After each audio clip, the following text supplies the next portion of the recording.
प्रिय दर्शकों नमस्कार। आइए सुनते हैं आज का मुख्य समाचार। SAIL corporate award for excellence के तहत राउरकेला स्टील प्लांट सर्वश्रेष्ठ एकीकृत इस्पात संयंत्र की उपाधि से सम्मानित।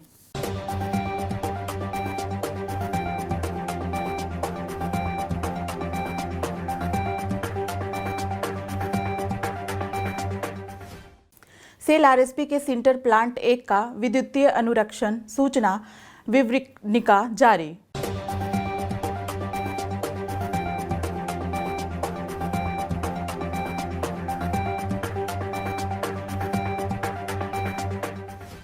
और सेल राउरकेला इस्पात संयंत्र ने उत्कल गौरव मधुसूदन दास की जयंती पर उन्हें श्रद्धांजलि दी।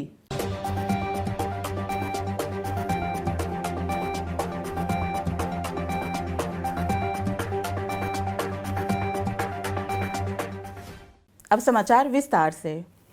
नई दिल्ली में 28 अप्रैल 2022 को आयोजित एक पुरस्कार वितरण समारोह में सेल अध्यक्ष सुश्री सोमा मंडल ने राउरकेला इस्पात संयंत्र को SAIL corporate award for excellence 2020-21 के तहत सर्वोच्च पुरस्कार सर्वश्रेष्ठ एकीकृत इस्पात संयंत्र का पुरस्कार प्रदान किया।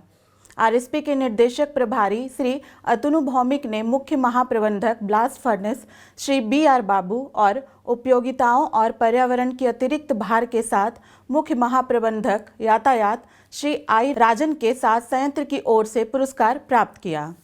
इस अवसर पर निर्देशक तकनीकी परियोजना एवं रॉ मटेरियल श्री हरिनंद राय, निर्देशक प्रभारी BSP श्री अनिबान दास गुप्ता, निर्देशक प्रभारी BSL श्री अमरेंदु प्रकाश, निर्देशक वाणिज्य श्री V श्रीनिवास चक्रवर्ती, निर्देशक प्रभारी बर्णपुर एवं दुर्गापुर इस्पात संयंत्र श्री विजेंद्र प्रताप सिंह, स्वतंत्र निर्देशक श्री एन शंकरप्पा, श्री अशोक कुमार त्रिपाठी और सुश्री नीलम सोनकर CVO सेल, श्री विनीत पांडे, अन्य कंपनी के वरिष्ठ अधिकारियों के साथ साथ विभिन्न श्रेणियों के पुरस्कार विजेता अपने जीवन साथी के साथ उपस्थित थे। विशेषज्ञों की मंडली भी वर्चुअल मोड में इस कार्यक्रम में शामिल हुए। राउरकेला इस्पात संयंत्र के कर्मी समूह को पुरस्कार जीतने पर बधाई देते हुए श्रीमती सोमा मंडल ने अपने इस सर्वांगीण प्रदर्शन को और आगे बढ़ाने के लिए प्रोत्साहित किया ताकि आने वाले वर्षों में भी पुरस्कार जीत सके। आरएसपी के प्रत्येक कर्मचारी और उनके परिवार के सदस्यों को सर्वश्रेष्ठ एकीकृत इस्पात संयंत्र का पुरस्कार समर्पित करते हुए श्री अतनु भौमिक ने कहा कि आरएसपी उत्कृष्टता की अपनी यात्रा जारी रखेगा और देश का सर्वश्रेष्ठ इस्पात संयंत्र बनने के अपने लक्ष्य को प्राप्त करेगा। उल्लेखनीय है कि आरएसपी को पिछले वित्त वर्ष में उत्पादन, उत्पादकता, तकनीकी आर्थिक व्यवस्था और लाभप्रदता में कोविड-19 महामारी के दौरान सबसे चुनौतीपूर्ण समय में अपने विशिष्ट प्रदर्शन के लिए पुरस्कार प्राप्त किया। इतना ही नहीं, इसने इतिहास में पहली बार वार्षिक व्यापार योजना के लक्ष्यों को भी हासिल किया।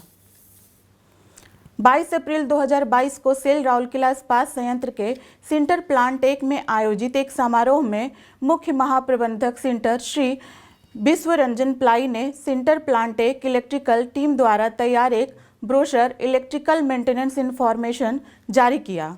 इस अवसर पर विभाग के अन्य वरिष्ठ अधिकारी उपस्थित थे। मुख्य महाप्रबंधक सिंटर ने डेटा को व्यवस्थित तरीके से एकत्र करने और प्रस्तुत करने में किए गए कार्मिकों के प्रयासों की सराहना की। उन्होंने कहा कि ब्रोशर में दी गई जानकारी दैनिक रखरखाव गतिविधियों को पूरा करने में उपयोगी और सुविधाजनक सिद्ध होगी। इस ब्रोशर में बिजली के उपकरणों और उनके रखरखाव के संबंध में विस्तृत जानकारी शामिल है। इसमें उपकरण विवरण, पर्यावरण उपकरण विवरण, लोड सेल और एनकोडर विवरण, AC and DC drive, glass relay विवरण, हॉस्टेज और क्रेन रखरखाव अनुसूचियाँ और SMP शामिल हैं। सपूत उत्कल गौरव मधुसूदन दास सेल राउरकेला इस्पात संयंत्र की जयंती पर महान नेता और आधुनिक उड़ीसा के प्रमुख जनकों में से एक को श्रद्धांजलि अर्पित की। मधुसूदन दास का जन्म 28 अप्रैल 1848 को कटक के सत्यभामापुर में हुआ था। उनके पिता चौधरी रघुनाथ दास और माता पार्वती थीं। उन्होंने शुरू में उनका नाम गोविंद बल्लभ रखा था। उनकी 2 बड़ी बहनें और एक छोटा भाई गोपाल बल्लभ था। गोपाल बल्लभ दास बिहार प्रांत के मजिस्ट्रेट और प्रसिद्ध स्वतंत्रता सेनानी रमा देवी चौधरी के पिता थे। 1864 में मधुसूदन दास ने कटक में मैट्रिक पास किया और कलकत्ता विश्वविद्यालय गए, जहां उन्होंने 1878 में पहले बीए और फिर एलएलबी की पढ़ाई पूरी की। वह इस तरह की योग्यता हासिल करने वाले उड़ीसा के पहले विद्वान थे। 1881 में उड़ीसा लौटने के बाद उन्होंने अपनी कानूनी प्रैक्टिस शुरू की।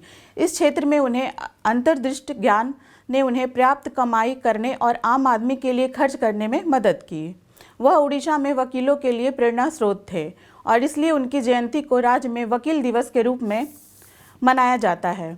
आम लोगों द्वारा मधु बाबू के रूप में जाने वाले ने उड़ीसा के लोगों के राजनीतिक, सामाजिक और आर्थिक उत्थान के लिए काम किया और एक वकील, पत्रकार, विधायक, राजनेता, उद्यमी और समाज सुधारक के रूप में काम किया। उन्होंने उत्कल सम्मेलनी की स्थापना की, जिसने एक ही प्रशासन के तहत उड़ीसी भाषी क्षेत्रों के एकीकरण की मांग का नेतृत्व किया, जिसके फलस्वरूप 1 अप्रैल 1936 को उड़ीसा राज्य का गठन किया। उन्होंने 1905 में उत्कल टेनरी की स्थापना की, जो जूते और अन्य चमड़े के उत्पादों का उत्पादन करने वाली एक फैक्ट्री थी। 1897 में उन्होंने उड़ीसा आर्ट वेयर वर्क्स की स्थापना की। उनके समर्थन से चांदी के आभूषणों के तारकसी के काम ने अंतर्राष्ट्रीय स्तर पर पहचान हासिल की। एक लेखक और कवि के रूप में देशभक्ति हमेशा उनके दिमाग में सबसे आगे थी और यह उनके सभी साहित्यिक कार्यों में परिलक्षित होता था। उन्होंने अंग्रेजी और उड़ीसा दोनों में कई लेख और कविताएं लिखी। उनकी कुछ महत्वपूर्ण कविताएं उत्कल संतान, जाति इतिहास और जननिरा उक्ति है। वह उड़िया, बंगाली और अंग्रेजी के बराबर वक्ता भी थे। उत्कल गौरव के रूप में लोकप्रिय, जो उड़ीसा का गौरव है। मधु बाबू का 85 वर्ष की आयु में 4 फरवरी 1934 को निधन हो गया। अपनी मृत्यु के समय तक उन्होंने अपनी सारी संपत्ति उड़ीसा के लोगों की भलाई के लिए खर्च कर दी थी और खुद को दिवालिया कर दिया। राज्य और राष्ट्र के प्रति उनके अपार योगदान को हमेशा याद किया जाएगा। आज के हिंदी समाचार में बस इतना ही। नमस्कार।